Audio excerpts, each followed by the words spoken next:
Okay, so let's talk about some differences in iteration between records and other collections, specifically lists, which we've talked about so far.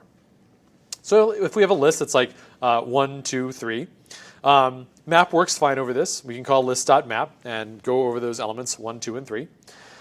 We talked about how you cannot have a list with mixed contents because then map would potentially blow up. So that's why map is allowed on lists, is that they rule out having mixed contents like this.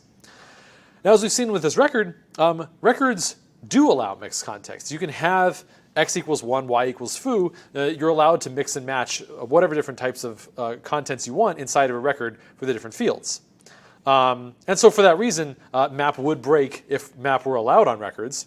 And so map's not allowed on records. This is sort of a trade-off. So if we look at lists, they do support iteration. You can iterate over a list. You can map over it. You can do a variety of other operations that work on each element in the list.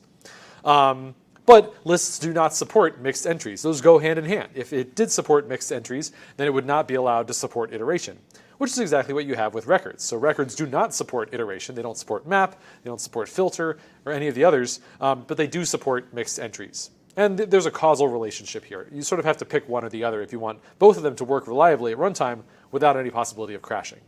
So there's no way to say, give me all the keys in this record, I want to work with those. Give me all of the values in this record, I want to work with those. Basically, records are just a mapping between keys and values, but there's no way to iterate over either of them, like there is with lists.